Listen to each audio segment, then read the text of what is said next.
નમો અરિયંતાણં નમો સિદ્ધોવાય નમો વજ્જાયાણં નમો લોએ સૌવસાઉણં એસો પંચનમુકારો સૌવ પાવપણાસણો મંગલાહાણં ચ સૌવેસી બ્રહ્મમ વૈ મંગલમ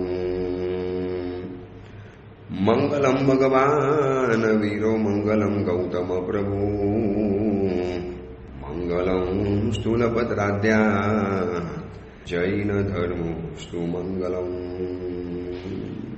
ચોમાસી ચૌદસનો આજનો દિવસ. આજથી ચાતુર્માસનો શુભારંભ થવાનો, અનેકવિધ આરાધનાઓ શરૂ થવાની અને અનેકવિધ વિરાધનાઓ ઉપર આજે પૂર્ણ વિરામ મુકાવાનો. કેટલાય એવા સાવક સાવિકાઓ છે જે 50 દિવસ માટે ટોટલી વિરાધના મુક્ત જીવન જીવવાનો પ્રયત્ન કરશે. આ એક જીન શાસનની ભવ્ય પરંપરા છે કે જેમાં આપણને વિરાધના અને આરાધના અને યત્ના આવા શબ્દો સાંભળવા માટે મળે છે. કઈ દુનિયામાં, કઈ જગ્યામાં, કયા દર્શનની અંદરમાં આપણને આવા શબ્દો સાંભળવા માટે મળે કે ભાઈ આરાધના કરો, વિરાધના મૂકો અને કશું જ કદાચ કરવું પડે તો એને યત્ના સાથે કરો.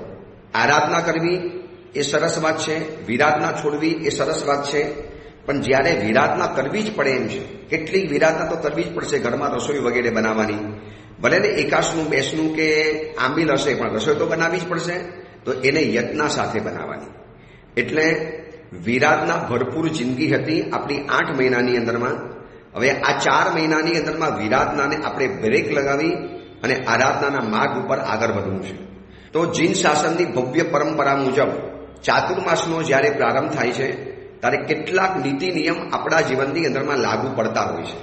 આપણે કરીએ ન કરીએ એ અલગ વાત, પણ આપણા પૂર્વપુરુષોએ કર્મના બંધથી બચાવવા માટે આપણને બિનજરૂરી કર્મનો બંધ ન થાય એના માટે કેટલાક રસ્તા આપણને બતાવ્યા છે કે ચાતુર્માસની અંદરમાં કઈ આરાધના કરવાની, કઈ વિરાધનાથી બચવાનું અને યત્ના કેવી રીતે રાખવાની. વિરાધનાની આ ઋતુ છે તો આરાધનાની પણ ઋતુ છે. જૂના સમયની અંદરમાં કુમારપાલ રાજા જેવા મહારાજાઓ, કૃષ્ણ મહારાજા જેવા રાજાઓ 4 મહિના નિયમ લેતા હતા કે અમારે દ્વારિકા નગરીમાં કે પાટણમાંથી બહાર નહીં જવાનું. આજે જે દેવ પોઢી 11 કહેવાય છે ને, અષાઢ સુદ 11ને કહેવાય છે દેવ પોઢી 11. એટલે જૂના સમયની અંદરમાં કૃષ્ણ મહારાજા અષાઢ સુદ 11ના દિવસથી જ આરંભ સમારંભ ત્યાં કરતા હતા, બધું જ બંધ કરી દેતા હતા.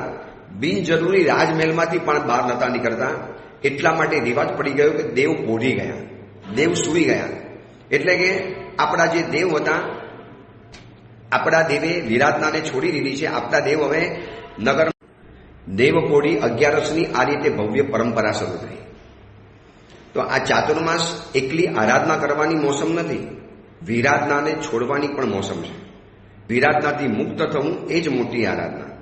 તો આપણે આ ચાતુર્માસની અંદરમાં કઈ કઈ આરાધના કરી શકાય, કઈ કઈ વિરાધનાથી બચી શકાય, અને એ મુજબ જો પ્રયત્ન કરશો, ભલે આમિલ નથી થતા માફ છે, ઉપવાસ નથી થતા જવા દો, તપસ્યા નથી થતી જવા દો, પ્રતિક્રમણ પણ નથી થતા, એનો સમય નથી મળતો તો કદાચ એક વખત પરમાત્મા કહે છે જવા દો, પણ વિરાધનાથી બચો.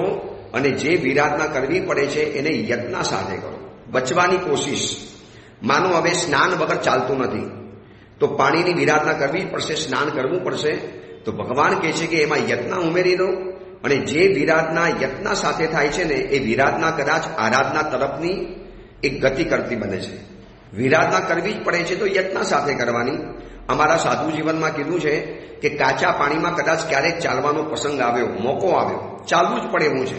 તો એકમ પાયમ થલે કિચ્છા, એકમ પાયમ જલે કિચ્છા. મતલબ એક પેર હવામાં ઉઠાવીને પાણીમાં મૂકવાનું.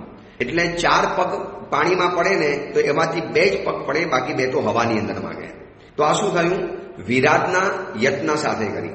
ડોક્ટર ઓપરેશન પહેલા નંબરમાં ટાળશે, પણ જ્યારે ઓપરેશન કરવું જ પડે એવું છે તો એટલો જ ભાગ કાપશે કે જેટલો કાપવો જરૂરી છે. આપણે વિરાધનાના ઓપરેશનથી બચવું જ છે, પણ હવે જ્યારે વિરાધના કરવી જ પડશે, ભોજન માટે, વસ્ત્ર માટે, કપડાં ધોવા માટે, સ્નાન વગેરે માટે, બિઝનેસ માટે જવા માટે, આ બધું કરવું તો પડશે જ. તો હવે શું કરવું છે? એમાં વિરાધનાને યત્ના સાથે કરવી છે, યત્નાપૂર્વક. કરવા જેવી નથી, પણ હવે જયના સાથે યત્ના સાથે કાળજીપૂર્વક જતના કો, યત્ના કો, કાળજી કો બરોબર ધ્યાન રાખીને કે ક્યાં ઓછામાં ઓછી વિરાધના થાય. ખાવું તો પડે એમ છે. તો આજે એવા કેટલાય મુનિ ભગવંતો, સમણી ભગવંતો અને કેટલાય એવા સમજદાર સાવક સાવિકાઓ છે. હું સુરતમાં એવા કેટલાય પરિવારોને ઓળખું છું. ધનાઢ્ય પરિવાર છે, જે લોકોનો આખો પરિવાર 4 મહિના લીલોતરીનો ત્યાગ કરીને, હરી સબ્જી કા ત્યાગ, એટલે ભોજનની વિરાધના નહીં પરંતુ યત્ના સાથેની વિરાધના કરી. તો જેટલી બને એટલી વિરાધના ઓછી કરવી છે. આરાધના તો કરવાની જ છે, પણ દરેક વિરાધના કરતા યત્ના સાથે, દિલમાં ડંખ હોય, જૈના સાથે, કાળજીપૂર્વક, વધુ પડતું ન થઈ જાય માટે. હવે જેમ કે સ્નાન તો કરવું જ પડે એમ છે, તો વસ્તુ કરવાનું, સ્નાનની વિરાધનાને યત્ના સાથે કરવી હોય, હું સાબુન વગર સ્નાન કરીશ, અથવા તો અઠવાડિયામાં એક જ વાર સાબુ લગાડીશ, અથવા તો અઠવાડિયામાં 2 વખતથી વધુ સાબુ નહીં વાપરું, અથવા તો પાણી વાપરવું છે તો અડધી બાલટીથી વધારે પાણી નહીં વાપરું. સ્નાન કરવું જ પડે એમ છે તો દિવસમાં 1 વખતથી વધુ સ્નાન નહીં કરવું. કદાચ 2 વખત કરવું પડે એમ છે તો ઓનલી 2 ટાઈમ્સ, વધારે ટાઈમ નહીં વાપરું. કાચું પાણી વધુ પડતું નહીં વાપરું. તો આ બધી વિરાધનાથી બચવાનો ભાવ એટલે કે યત્ના આવી ગઈ. આ આપણે સ્નાન માટે જોયું. એવી રીતે વસ્ત્ર માટે કેવી રીતે બચી શકાય? આ આવી નાની યત્ના બહુ મોટી આરાધના તરફ આપણને લઈ જશે. તો વસ્ત્રની અંદરમાં યત્ના કેવી રીતે આવી? વસ્ત્ર ધોવા માટે રોજ નહીં નાખું, ફાવશે તો 2 દિવસ એના જ વસ્ત્ર ચલાવીશ. અત્યારે આ ઠંડી જેવી મોસમ છે, એટલે કે એટલી બધી ઉનાળા જેવી ગરમી પણ નથી, તો શિયાળા જેવી ઠંડી પણ નથી, મધ્યમ મોસમ છે. મિડલની અંદરમાં રહેલી આ મોસમ છે. તો મિડલ સિઝનની અંદરમાં આટલું કરી દેવાનું કે દર 2 દિવસે કે 3 દિવસે હું વસ્ત્ર ધોવા માટે નાખીશ.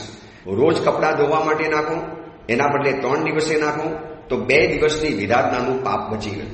2 દિવસ આપણે વિરાધનાથી બચ્યા, એટલે કે યત્ના આપણે કરી, બને એટલી આપણે જૈના કરી, બને એટલું ધ્યાન રાખ્યું. તો આ રીતે નાની બાબતોની અંદરમાં બધી જ બાબતમાં ધ્યાન રાખવાનું. હવે ચાલવું છે તો દેરાસર અને ઉપાશ્રય જવા માટે સાધનનો ઉપયોગ નહીં કરવો. બહુ દૂર ઘર હોય અને પ્રવચન વગેરે માટે જવું હોય, કદાચ પૂજા માટે જવું પડતું હોય તો વાત અલગ છે. પણ આ એક નજીકનું ઘર હોય, લગભગ સમજો ને કે 1.5 કિલોમીટરના ડિસ્ટન્સમાં ઘર હોય, તો એ વખતે મારે ગાડીનો ઉપયોગ નથી કરવો, વાહનનો ઉપયોગ નથી કરવો. બનશે તો પગપાળા જઈશ, અથવા તો પગે ચાલીને જવું પડે એમ છે તો ચંપલનો ઉપયોગ નહીં કરવો. ચંપલના કારણે જીવોની વિરાધના વધુ થાય. પગમાં છે તે ખુલ્લા પગ હોય, નંગે પેર, તો ખુલ્લા પગના કેટલાક જે ભાગ છે ને, જેમાં ભાગમાં કાણા આવેલા છે, 2 આંગળીનો વચલો ગેપ, તરિયામાં રહેલો અડધો ગેપ, એ બધાની અંદરમાં જીવો આવે છતાં પણ બચી જાય. ચંપલમાં તો એવું નથી, આખો નાખો ચંપલ પડે અને પગ ચંપાઈ જાય, એટલે નીચે રહેલા જીવો પણ ખતમ થઈ જાય. આ ચોમાસાની અંદરમાં વિરાધના અને આરાધના સાથે મારે આગળ વધવું છે. વિરાધના છોડવી છે, આરાધના કરવી છે, અને જે પણ વિરાધના કરવી પડે છે એને મારે યત્ના સાથે કરવી છે. હવે આ પાણી માટે આવ્યું, વસ્ત્ર માટે આવ્યું, એવી રીતે નવી ખરીદી માટે આવે, ભોજનના દ્રવ્યો માટે આવે, ખુલ્લા પગે ચાલવું કે ન ચાલવું એના માટે આવે. એવી કેટલી જાતની તમે નાની વિરાધનામાંથી બચી શકો છો આ યત્નાના રસ્તા દ્વારા. તો આ ચાતુર્માસના કર્તવ્યો શું છે? પહેલા નંબરમાં ચોમાસાના કર્તવ્યોમાં પહેલું બતાવ્યું છે નિયમોનું ગ્રહણ. તમે એક નાનો મોટો કોઈ પણ ચોમાસામાં નિયમ ગ્રહણ કરો, કોઈ પણ નાનો મોટો. આ જેટલા પણ ઓડિયો પ્રવચન આ સાંભળતા હશો, મારો અવાજ જે તમારા કાનની અંદરમાં આવતો હશે, એ બધાને ખાસ કહેવાનું કે આ ચોમાસામાં 50 દિવસ માટે, 120 દિવસ માટે, અથવા તો 1 મહિના માટે, જે પણ તમારી ભાવના થાય, કોઈ પણ એક નાનો મોટો નિયમ ગ્રહણ કરવો છે. કે ગુસ્સો નથી કરવો, આટલા વાગ્યાથી વધારે ઘરની બહાર નથી જવું, આ 50 દિવસ હોટલમાં તો નથી જ જવું, આ 50 દિવસ રાત્રિ ભોજનના પાપ તો નથી કરવા, અથવા તો રાત્રિ ભોજન કરવું જ પડે એમ છે તો ઘરમાં કરીશ, બહાર રાત્રિ ભોજન નહીં કરવું. કોઈની ગમે એટલી પાર્ટી હોય, આ મોન્સૂનની સિઝન છે, વરસાદની સિઝન છે, જાતના ધોધ તમારી આજુબાજુના પર્વત ઉપરથી પડતા હશે, આજુબાજુમાં એવા ફરવાના ડેસ્ટિનેશન હશે. એમાં જે મુંબઈની અંદરમાં રહે છે એના માટે તો એટલા બધા ફરવાના ડેસ્ટિનેશન છે, માથેરાન, મહાબલેશ્વર, પંચગીની, પછી ખંડાલા, આ બધા ઊટી, પછી થોડા દૂર જવું હોય તો નાગુઠાણા, જે કોંકણનો પ્રદેશ કહેવાય, આ બધી જગ્યાની અંદરમાં જઈને જલસા કરી શકાય છે, પણ એટલો નિયમ ગ્રહણ કરો કે આ 50 દિવસ બહાર નથી જવું. અને જે લોકો બહાર જાય છે, તમે જોઈ લો અત્યારે ઉત્તરાખંડની અંદરમાં 50 વખત ભૂસ્ખલન થયું છે. 50 વખત, 19 વખત વાદળ ફાટ્યા છે. આપ ફાટ્યું જેને કહેવાય. એક સાથે સેંકડો દિવસોનો વરસાદ વરસી જાય, એટલું ધોધમાર પાણી વરસે. પર્વતો ખતમ, હોટલો ખતમ, મકાનો ખતમ, ગાડીઓ વહી જાય.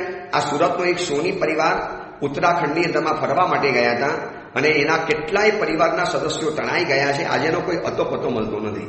ક્યાં છે એ જ ખબર નથી. એક જણની ડેડ બોડી મળી, બાકી બધા પાણીની અંદરમાં તણાઈ ગયા અને ક્યાં ગયા એની ભાર પણ નથી મળતી. દર વખતે ચોમાસાની અંદરમાં આવા સમાચારો આપણે વાંચીએ છીએ. આવા સમાચારો આવે છે કે આખી બસ તણાઈ ગઈ, ફરવા માટે ગયા હતા, ભૂસ્ખલન થયું, ગબડી પડ્યા, પછી પાણીના ધોધ નીચે ઉભા હતા, અચાનક પાણી પડ્યું અને ડૂબતા બચી ગયા અથવા તો તણાઈ ગયા. આવા કેટલાય જાતના વિડીયો તમે જોયા હશે, સમાચારો આવ્યા હશે. આ બધું જ બની શકે એમ છે. તો પરમાત્માએ તો ઉલટાનું આપણને એમ કીધું છે કે આવો નિયમ જ નહીં લો ને, કે 50 દિવસ બહારગામ ફરવા નથી જવું. સુરતમાં છું તો સુરતમાં રહીશ, મુંબઈ વાળો મુંબઈમાં, અમદાવાદ વાળો અમદાવાદમાં. અને હવે તપસ્યા કરનારે પણ કહી દેવાનું કે સાહેબ અમે ભલે 28 કરીએ, માસક શ્રમણ કરીએ, સિદ્ધિ તપ કરીએ, શનિ તપ કરીએ, ભદ્ર તપ કરીએ, કોઈ પણ તપસ્યા કરીએ, અમારા પારણા ઉપર આવવાની તસ્દી નહીં લેતા. પ્લીઝ તમે તમારી આરાધના કરો. શું કામ વિરાધના કરીને આવો છો? કાચા પાણી ઉપર ચાલવાનું, સડસડાટ ગાડીઓ પસાર થઈ જાય, નીચે અરસિયા, દેડકા, સાપ, સાપોલિયા બધા જ કચડાઈને સાફ થઈ જાય. તો સમજદાર માણસ કહી દે કે સાહેબ કોઈ ચિંતા નહીં કરતા, વ્યવહારની ચિંતા નહીં કરતા, તમે નહીં આવતા, વિરાધના કરીને તમે તમારી આરાધના શું કામ ગુમાવો છો? અમે તપસ્યા કરી છે, તમે અનુમોદના કરી, તમારા સમાચાર આવ્યા, બરોબર છે. તો આને કહેવાય છે નિયમોનું ગ્રહણ. આવા કેટલાક નિયમો ચોમાસાની અંદરમાં ગ્રહણ કરી દેવાના કે હું આ 4 મહિના ક્રોધ નહીં કરું, જૂઠું નહીં બોલું, ઘરની અંદરમાં અસભ્ય ભાષાનો પ્રયોગ નહીં કરું, પૂજા કરીશ, દર્શન કરવા જઈશ, એટલીસ્ટ ગુરુવંદન કરવા જઈશ, અડધો કલાક પ્રવચન સાંભળીશ, બિઝનેસના કારણે નથી આવતું તો, અથવા તો પ્રવચન સાંભળ્યા પછી જઈશ. એવા હજારો નિયમ છે, જાતે તમે શોધી લેવાનું કે મારે કયો નિયમ લેવો છે. બીજા નંબરની અંદરમાં થઈ શકે તો રોજનું એક સામાયિક. આના માટે તમે પ્રવચનમાં જાઓ ને તો બંને કામ ભેગું થઈ જાય. પ્રવચન પણ થઈ જાય અને સામાયિકનું સામાયિક પણ થઈ જાય. અને કદાચ એ શક્ય નથી તો દેશાવકાશી, પૌષધ શક્ય નથી તો દેશાવકાશી કરવાનું, સામાયિક કરવાના, પ્રતિક્રમણ કરવાનું, એકાશનું કરવાનું, અતિથિ સંવિભાગ કરવાનું. આ બધું જ દેશાવકાશી તપની અંદરમાં આવી જાય. પૌષધ નથી કરી શકતા તો એના માટે આ રસ્તો છે. જે લોકો નિવૃત્ત છે, પાલીટણા કે સિદ્ધગીરી કે શત્રુંજય, શંખેશ્વર જેવા તીર્થોમાં તમે ચોમાસું કરવા નથી જઈ શક્યા, તો ઘેર બેઠા પણ આરાધના કરી શકાય છે. તો દેશાવકાશી વ્રત કરી શકાય. વિવિધ પ્રકારના તપો પણ થાય ચોમાસાની અંદરમાં. જેટલા મહાત્મા એટલા તપ, કેટલા તપો થવાના. જાતની તપસ્યાઓ તપાવલીમાંથી બહાર આવવાની. કોઈ ઉપવાસનો તપ, છઠનો તપ, અઠમનો તપ, માસક શ્રમણ, સિદ્ધિ તપ, શ્રેણી તપ, ભદ્ર તપ, મહાભદ્ર તપ, કેવા તપો થવાના. અને આ બધી તપસ્યાઓ જે મહાત્માઓ કરે છે એની તો અનુમોદના કરવાની, પણ નાનો મોટો તપ આપણે જીવનની અંદરમાં રાખવાનો.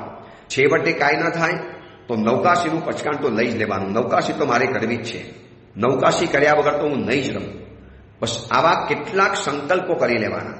સ્વાધ્યાય, હું આ વખતે આટલી ગાથાનો સ્વાધ્યાય કરીશ, આટલું ભૂલી ગયો છું એનું પુનરાવર્તન કરીશ. જો આ 4 મહિના છે મોકો, અથવા તો હવે ખાલી 50 દિવસ આ મોકો રહ્યો છે કે હજી ચાતુર્માસનો મહિમા રહ્યો છે, બાકી તો નવપદની હોળીના પણ મહિમા ગયા, જ્ઞાન પાંચમના મહિમા ગયા, મૌન 11 પર્વ તો ક્યારે આવ્યું ને ક્યારે ગયું કોઈને ખબર પણ નથી પડતી. તો આ ચોમાસાની સિઝનની પરંપરાને તો આપણે જાળવી રાખીએ. બાળકોને ગુરુની પાસે સામાયિક કરવા મોકલો. બાળકોને ગુરુદેવની જે સ્કીમ સામાયિક વગેરેની હોય તેમાં મોકલી આપો. અમે અહીંયા સ્કીમ કાઢી છે 120 દિવસની અંદરમાં 90 પ્રતિક્રમણ અથવા તો 90 સામાયિક બાળકોએ ઉપાસેમાં આવીને કરી આપવાના. અને આ ઉપાસેમાં આવીને કરે તો એને વિશિષ્ટ રીતે તીર્થની યાત્રા કરાવશું. કોઈ પણ એક સરસ મજાનું તીર્થ. એવા ભાઈઓ બહેનો બધાઓને આ એક ઓફર આપી છે, આ એક વાત સમજાવી છે કે આવી રીતે કરો તો સરસ મજાનો સ્વાધ્યાયનો મોકો મળે. ટ્યુશન ક્લાસીસ થોડા ઓછા કરાવી દો બેન. હું મમ્મીઓને કહું છું હાથ જોડીને કે આ 4 મહિના મોકો મળ્યો છે ગુરુ ભગવતનું એક સરખું સાનિધ્ય મળવાનું, એક સરખો ગુરુદેવનો સહવાસ મળવાનો, ગુરુકુલ વાસનો યોગ મળવાનો. તો એને રોજ 1 કલાક સામાયિક અને ગાથા કરાવવા માટે મોકલો. ગુરુદેવ અર્થ સમજાવશે, અથવા તો સુરતમાં રહેતા હો તો મારી પાસે મોકલી આપો. અમે એના માટે સ્પેશિયલી કલાક કાઢીશું. અમે આ ચોમાસાની અંદરમાં 10 મહાત્મા છીએ. બધા મહાત્માઓ અલગ અલગ રીતે ભણાવી શકે એમ છે. તો 10 મહાત્માઓનો સત્સંગ પણ મળે, ગુરુવંદન પણ થાય, સામાયિક વગેરે પણ થઈ જાય. પણ એક ખાલી ટ્યુશન ક્લાસીસને થોડા ગૌણ કરવા પડે. કોઈ છોકરાને ભણાવવાનું બંધ નથી કરવાનું કહેતા, થોડું ગૌણ કરી દેવાનું. પછી અતિથિ સંવિભાગ, એટલે કોઈએ એકાશનું કર્યા પછી એક અતિથિને જમાડીને, એક સાધર્મિકને જમાડીને મારે જમવું છે, આને અતિથિ સંવિભાગ કહેવાય. પછી અધ્યાય, નવી ગાથા કરવી છે. સ્વાધ્યાયમાં શું આવે? રિવિઝન આવે, જૂની ગાથાઓ પણ આવે, અને પ્રવચન સાંભળો એને પણ સ્વાધ્યાય ગણાય. પણ અધ્યાય એટલે નવી ગાથા કરવી છે, નવું સ્તવન, નવી ગાથા, નવા પુસ્તકો વાંચવા છે. આ બધું જ અધ્યાય મારે કરવું છે. આ ચોમાસાના 4 મહિનાના આ કર્તવ્યો છે. પછી પ્રતિક્રમણ, સાંજ પડે પ્રતિક્રમણ કરવાનું. લગભગ 7:30 થી 8:30નો સમય હોય છે મોટા ભાગના ઉપાસકોમાં. કોઈક જગ્યાએ 7:45 વાગ્યાનો હોય. તો જે પ્રતિક્રમણનો સમય છે એ સમયે મારે ઉપસ્થિત થવું છે અને પ્રતિક્રમણ કરવું છે. મારે પ્રતિક્રમણની અંદરમાં હાજર રહેવું છે. હું પ્રતિક્રમણ કરીશ, આવશ્યક સૂત્રોનું આરાધના કરીશ. તો સવાર અને સાંજ બંને ફાવે તો બંને પ્રતિક્રમણ. એ ન થાય તો એક પ્રતિક્રમણ તો અવશ્ય કરવું છે. બાળકો માટે સ્કીમ કાઢીએ છીએ પ્રતિક્રમણ માટેની. બાળકોને કરવું પણ છે, પણ સીધી વાત શું આવે? Tuition classes. સ્કૂલમાંથી આવ્યા ન આવ્યા અને સીધા ધકેલી દેવાના ટ્યુશન ક્લાસીસમાં. ક્યાંથી બાળક બચારો આરાધના કરી શકે? કેટલું બોધરેશન, કેટલું ટેન્શન, બાળકના ઉપર કેટલો બધો પ્રેશર અને બોજો નાખી દેવામાં આવે છે. તો પ્રતિક્રમણ પણ કરવું જરૂરી પડશે. અને સૌથી છેલ્લે આવશે યથાશક્ય જૈના પાલન. જૈનાનું પણ પાલન કરવું પડશે. જૈનાનું પાલન મેં તમને કીધું પહેલા એવી જ રીતે કે વિરાટના કરતા વિરાટનાથી બચવાનો ભાવ, અને બને એટલી વિરાટના ઓછામાં ઓછી કરીને વિરાટના થઈ જાય, આને કહેવાય છે જૈના પાલન. કીધું ને, પાણી પીવું પડે એમ છે તો ઉકાળીને પીવાનું. વસ્ત્ર ધોવા પડે એમ છે તો 3-4 દિવસે ધોવાના. બોલવું જ પડે એમ છે તો ઓછામાં ઓછા શબ્દોથી બોલવાનું. ચાલવું જ પડે એમ છે તો ઓછામાં ઓછું ચાલવાનું અને ચંપલ વગર ચાલવાનું. આ બધું જૈનાની અંદરમાં આવે. આ ચાતુર્માસના આ બધા જ કર્તવ્યો છે. આ બધા જ કર્તવ્યો જૂના સમયમાં રાજા મહારાજાઓ શ્રેષ્ઠીઓ કરતા હતા. વર્તમાનની લાઈફ સ્ટાઇલ એટલી બધી વિચિત્ર બની ગઈ છે, એટલી બધી ભોગવાથી ભરપૂર બની ગઈ છે, અને એટલી બધી લોભ લાલચ અને સ્પર્ધાથી યુક્ત બની ગઈ છે કે ચાલુ ચોમાસે વિદેશોની અંદરમાં જવું પડે છે. ચાલુ ચોમાસાની અંદરમાં ઓરિસ્સા અને શ્રીલંકા જનારા સાબકોને ઓળખું છું સુરતની અંદરમાં. ચાલુ ચોમાસાની અંદરમાં એ લોકોને ચાઇના જવું પડે છે. એટલું બધું બિઝનેસ માટે હવે દુનિયા ગ્લોબલ વિલેજ બની ગઈ છે. એટલું બધું ગ્લોબલ બની ગયું કે ટૂંકામાં ટૂંકું થઈ ગયું. ક્યાં ચાઇના, ક્યાં જાપાન, ક્યાં અમેરિકા, ક્યાં લંડન, ક્યાં બ્રિટન, અને ક્યાં અલગ અલગ દેશો, આ બધાની અંદરમાં હવે જવાનું શરૂ થઈ ગયું ચોમાસાના 4 મહિના દરમિયાન. અને આ 4 મહિના એટલી બધી વિરાટના તો છે, પરંતુ એટલા બધા નુકસાનના પણ આ સમય છે. વરસાદના સમયની અંદરમાં પર્વતો પલળી ગયા હોય એટલે ભૂસ્ખલન થઈ જાય, રસ્તાની અંદરમાં ગાડી સ્લીપ થઈ શકે, એવું કેટલું બધું બની શકે છે. કેટલા લોકોના અકસ્માતોના સમાચાર આપણને મળે છે ને. તો આ બધાથી બચવા માટે ચાતુર્માસની આરાધના આવી છે. આજથી ચોમાસી ચૌદસની આરાધના, ગુરુ ભગવંતના વિહારો બંધ થઈ જવાના, એક સરખા પ્રવચનો ચાલવાના. જ્યાં પ્રવચનો બંધ હશે ત્યાં આવતીકાલથી પ્રવચન બરોબર રાબેતા મુજબ શરૂ થઈ જવાના. આ બધું તો થવાનું, પણ આપણે આપણી આરાધના વ્યવસ્થિત જૈના સાથે અને વિરાટનાથી મુક્ત આરાધના કરવી છે. બને તો હું તો એમ કહું છું કે આ ચોમાસાની અંદરમાં ભેજવાળું વાતાવરણ હોય એટલે જેટલું ઓછું વાપરે એટલું સારું. મીઠાઈ, તેલ, દૂધ, ઘી, ગોળ, આ ચોમાસાની અંદરમાં આવું બધું વાપરવાનું પણ આમ તો ના જ પડી છે. એટલા માટે હું ચોમાસાની અંદરમાં આમિલનો તપ જ કરાવું છું. બધાને એક સરખો આમિલનો તપ, બધા આમિલની અંદરમાં જોડાઈ જાઉં. માસક સમણ 30 દિવસ ચાલે, સિદ્ધિ તપ 45 દિવસ ચાલે. આના કરતાં આ આમિલનો તપ છે એ 4 મહિના ચાલવાનું છેક સુધી. માસક સમણ તો હમણાં શરૂ થવાના, 30 દિવસમાં પારણા થઈ જવાના. પરંતુ આમિલની તપસ્યા 4 મહિના અખંડ રીતે ચલાવી. જેને આરાધનામાં જોડાવવું હોય તો 108 આમિલ કરી શકે, વ્યક્તિ દીઠ અથવા તો પરિવાર દીઠ. તો આ બધી જ આરાધના અને સાધનાના આ દિવસો રહેલા છે. પરમાત્માએ બતાવેલો આ માર્ગ છે. તો જેને જે પણ આરાધના ભાવે, જેને જેટલી પણ આરાધના ભાવે, આરાધના વગર તો નહીં ચાલે, એના સિવાય પુણ્યનો બંધ નહીં થાય. જૂના સમયમાં રાજા મહારાજાઓ આ બધું જ આ જ કરતા હતા અને આવી જ રીતે આરાધનાઓ કરતા હતા. આજે પણ એવા કેટલાય સાવક સાવિકાઓ છે જે 4 મહિના દરમિયાન, ઘણા તો હજી 4 મહિનાનો પણ રિવાજ ચાલે છે. 4 મહિના લીલોતરી નહીં, 4 મહિના વસ્ત્ર અઠવાડિયામાં 1 વખત ધોવાના. એવા સાવકોને હું ઓળખું છું. ખુલ્લા પગે ચાલવાનું ચોમાસાની અંદરમાં, વાહનનો ઉપયોગ નહીં કરવાનો. 2 કિલોમીટર હોય કે 3 કિલોમીટર હોય, ચાલીને જ જવાનું અને ચાલીને જ બધો વ્યવહાર કરવાનો. લાંબી મુસાફરી હોય તો એના માટે ગાડી વગેરે કરવાની, પણ એવા કરવાના મોકા બહુ ઓછા લે કે 50 દિવસ તો નથી જ કરવું. આજે કેટલાય લોકો પાલીટણા પહોંચી ગયા છે અને આજથી પાલીટણાની અંદરમાં પણ આરાધનાઓની સરવારી ફૂટી નીકળી હશે. તો આપણે જે જગ્યાએ રહીએ છીએ એ કોઈ પાલીટણાથી કમ નથી. ઘણા શું માને, આરાધના કરવી હોય ને તો પાલીટણા જવાનું. કેમ ભાઈ?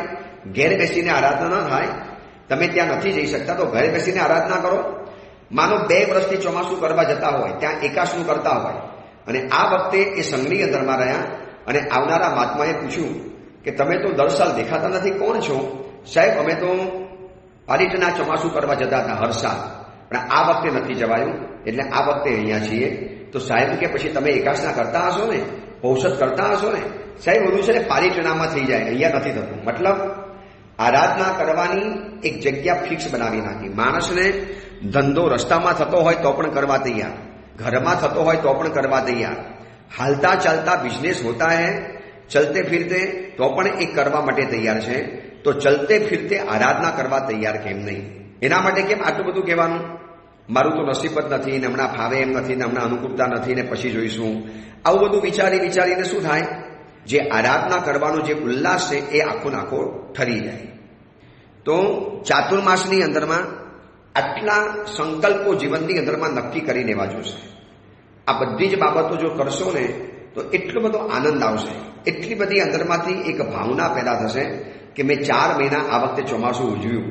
કે પાલીટણામાં જાઓ તો જ એકાશના કરવા આવો નિયમ નથી, અહીંયા રહીને પણ થઈ શકે. પાલીટણામાં જાઓ તો ચોમાસાનો લાભ લેવો. મને એ નથી સમજાતું, એવું કેટલાય ભક્તોને પણ સમજાવી ચૂક્યો છું અને કેટલાય એવા ઉદાર દિલ સાવકોને પણ સમજાવી ચૂક્યો છું કે તમે પાલીટણાની અંદરમાં ચોમાસું કરવા તૈયાર છો. મારી પાસે ઘણા આવે, ગુરુદેવ આપનું ચાતુર્માસ અમારે ગિરનાર કે પાલીટણામાં કરાવવું છે. મેં કીધું જો હું ત્યાં ચાતુર્માસ કરીશ ને તો માત્ર વયોવૃદ્ધ વ્યક્તિઓ, ઉંમરલાયક વ્યક્તિઓ આવવાના. એના કરતાં તમે જે સંઘમાં હું ચોમાસું કરું ને, તમે ત્યાં સંપૂર્ણ લાભ અથવા તો મુખ્ય લાભાર્થી બની જાઓ ચોમાસાના. તો એના કારણે શું થશે? દરેક વર્ગના માણસો આ ચોમાસાની અંદરમાં જોડાશે. યુવા, બાલક, બાલિકા, યુવતી, સાવક, સાવિકા, દાદા, દાદી અને ચતુર્વિશી સંઘ બધા જોડાશે. પાલીટણામાં તમે જે ધર્મશાળામાં રહ્યા એમાં જે 250, 300, 500, 1000, 1200 માણસ, એનાથી વધારે માણસ તો પછી બહુ મોટું આયોજન હોય તો થાય. તો 2000 માણસોના આયોજન કરવા ગયા. એમાં પણ દોડધામ થાય, એમાં પણ કેટલી બધી ધક્કામુક્કી થાય, એમાં પણ કેટલી ભીડ જમા થઈ જાય. છતાં પણ પાલીટણાની અંદરમાં તમે બધી આરાધના કરતા હતા ને, તો અહીંયા આવીને કરવામાં શું વાંધો? તમે ત્યાં જો એકાશનું કરતા હતા, તમે ત્યાં જો બધું કરતા હતા, તો અહીંયા આવીને પણ એ કરી શકાય છે. એ બધી જ આરાધના તમે અહીંયા પણ કરી શકો એમ છો. પણ એક શું થયું ખબર છે? બસ ચોમાસું કરવું તો પાલીટણામાં, ને કરાવવું હોય તો પાલીટણામાં. હું એવા કેટલાય સાવકોને સમજાવું છું કે ચોમાસું કરાવવું છે તો પાલીટણામાં. પછી એમ કે સાહેબ પાલીટણામાં લાભ વધારે નહીં, પાલીટણામાં નહીં. ભાઈ એક રિવાજ છે કે પાલીટણામાં લાભ વધારે છે, ના નથી. પણ માત્ર પાલીટણામાં જ કરાવવું અને અહીંયા ન કરાવવું અને અહીંયા કરાવો તો કંઈ ખોટું થાય એવું કાંઈ જ નથી. અહીંયા પણ તમને એટલો સુંદરતમ લાભ મળી શકે એમ છે. કોઈ તમારા પરિચિત મહાત્મા હોય, તમે શક્તિશાળી હો, તમારી પાસે શક્તિ છે, તમે કહી શકો સાહેબ અમારા ગામમાં પધારો, અમારે ગામમાં ચોમાસું કરાવવું છે. જ્યાં લોકોની વસ્તી રહેતી હોય. દુકાન ક્યાં નાખવાની? જ્યાં લોકો ન હોય ત્યાં દુકાન નાખવાની કે જ્યાં લોકોની વસ્તી રહેતી હોય ત્યાં? રેસિડેન્શિયલ એરિયામાં દુકાન નાખે કે કાપડ બજારમાં જે દુકાન નાખવા ન જાય તો એ તો બચારો ભૂખ્યો મરે. તો પાલીટણાની અંદરમાં ચોમાસું કરાવવું એ તો ઉત્તમમાં ઉત્તમ વાત છે, સર્વોત્તમ વાત છે. પણ પાલીટણાના બદલે આવા શહેરની અંદરમાં કોઈ જગ્યાએ ચોમાસું કરવાનો મોકો મળે તો એને ચૂકવા જેવો પણ નથી, એને મૂકવા જેવો પણ નથી. એટલે એવું મનમાં નહીં બાંધી લેવાનું કે 4 મહિના હોય તો જ આપણે આરાધના કરાવવાની અને 50 દિવસનું પણ ચોમાસું કરાવી શકો. કહી દો કે સાહેબ આપનું ચાતુર્માસ છે, મુખ્ય લાભાર્થી બનાવજો, સંપૂર્ણ લાભાર્થી બનાવજો, અથવા તો આમિલની તપસ્યાની અંદરમાં કંઈક અમને યોગદાન આપવું છે, અમારો લાભ લેવડાવજો. લગભગ 5,555 આમિલનો ટાર્ગેટ આપ્યો છે. એમાંથી સંઘના આગેવાન ભાઈઓ તો લાભ લઈ લેવાના, પણ કેટલાકને એવું હોય કે આપણે આમિલ નથી કરી શકીએ, ચલો આપણે આમિલ કરાવીએ. એવા કેટલાય આમિલના રસિક વ્યક્તિઓ છે જે પોતે આમિલ નથી કરતા તો બીજાને અન્યને આમિલ કરાવી આપે છે. તો આટલી સરસ મજાની ચાતુર્માસની ભવ્ય આરાધના આજથી શરૂ થવાની.